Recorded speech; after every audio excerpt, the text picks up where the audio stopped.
Welcome back, everybody. So I thought I would just do a side-by-side on beer number 10 and beer number 11 in my 2-hop series featuring Cascade and Centennial.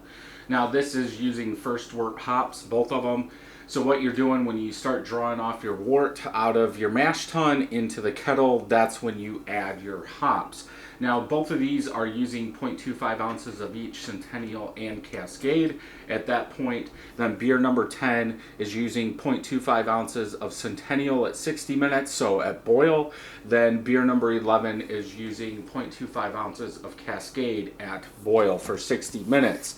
So I'll go ahead and set these off over here just so they're on the same sides. I did do beer number 10 first, then beer number 11. So now I'm doing like a side-by-side. Let's get these out of here. I don't need those right this second.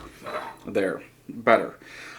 So beer number 10 is going to be a little bit warmer and has set around, but if we look at it, the heads, beer number 11 does have a better head. They were both using the big carbonation tablets, but I do think that beer number 11 was a little bit over carbed, and that could be, so beer number 10 was 6.93% and beer number 11 was 6.34%. I actually thought beer number 10 was lower in ABV, so never mind what I was going to say. Beer number 10 was bottled on 9/20/2019. Beer number 11 was bottled on 9/22/2019. So about the same age. But as far as head goes, I would have to give it to beer number 11. I doubt you guys are going to be able to see that, but it is more meringue. We got some peaks and valleys in there. But like I said, beer number 11 is younger by opening the bottle than beer number 10. For the color, I think they're identical. If anything, beer number 11 has a little bit more haze to it. Yeah, a little bit more haze, a little bit more golden yellow. Looking at them side by side, I would think this is a watered down yellow and this is less watered down.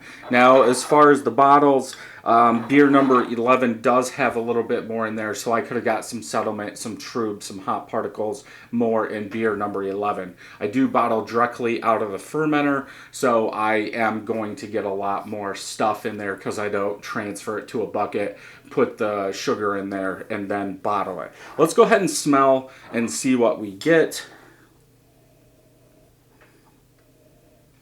See now, because beer number 10 has warmed up, if you haven't, I would go back and watch the latest beer number 10 review before you watch this one, or finish it, I should say. Beer number 10 has more of a sweet citrus lemon now. That could be just from it settling down. I do still have bubbles coming up in it, but it's more sweet citrus lemon with a touch of malt, like biscuit in there. Yeah, beer number 11 really, it's still that toasted bread. That's about all I get, and it's really apparent when you smell them next to each other. Like if I was doing these blind, I would definitely have to go with beer number 10 because it has more of an aroma profile than beer number 11. Let's go ahead and taste.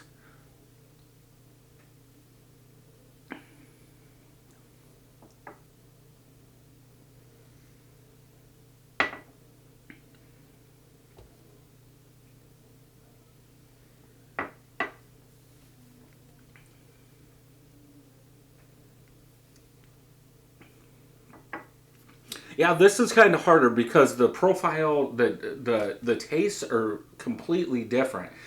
In beer number 11, that like malt breadiness really takes over everything.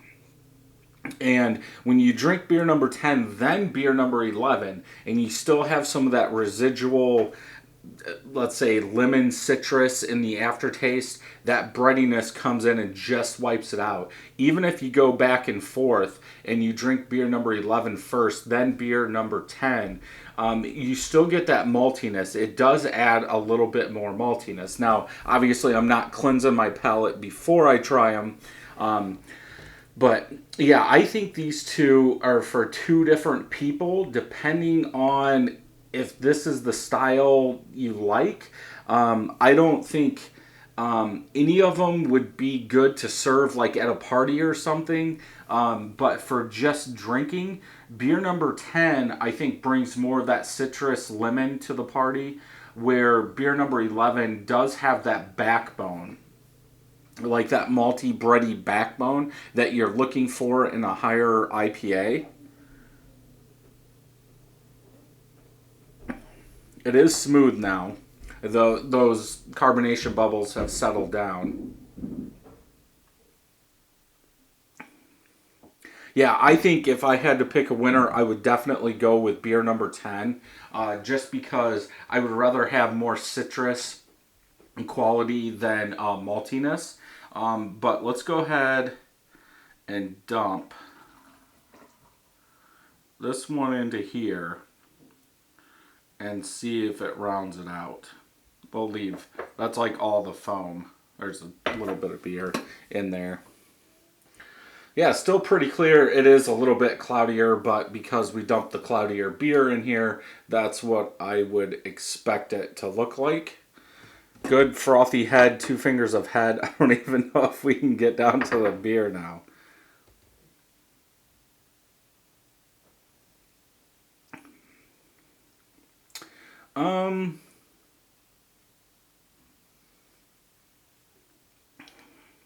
I think the beer number 11 did take over most of this.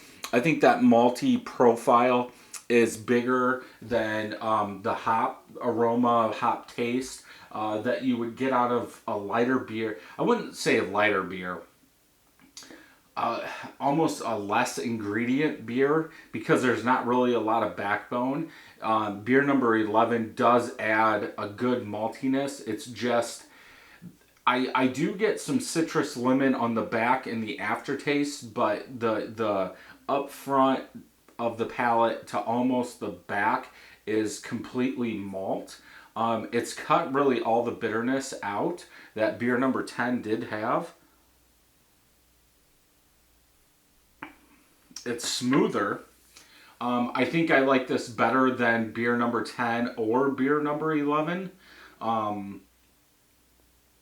Altogether, is it the best? No, because you're getting all that maltiness. It almost reminds me of a drier double IPA.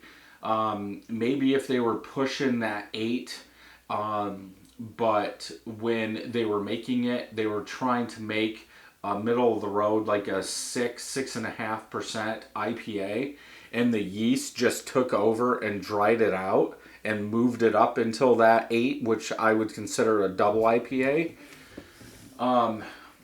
It does seem like it's still on that brute side. Like I said, beer number 11 was, or comes to mind, a drier IPA.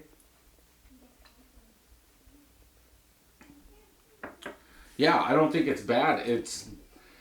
I wouldn't say I would make 2 batches, let them sit for 6 months, and dump them together, because the hop profile's just not there. There's some bitterness in there. I'm guessing that's for beer number 10. But yeah, for the most part, it's better than each one. But if I had to go, I would go with beer number 10. So yeah, that was a cool experiment. I think everybody should be doing stuff like this if they are into homebrewing or new to homebrewing, just to learn. But that's what I'm doing. So if you enjoyed this video, check some more videos out over here. And until next time, happy brewing.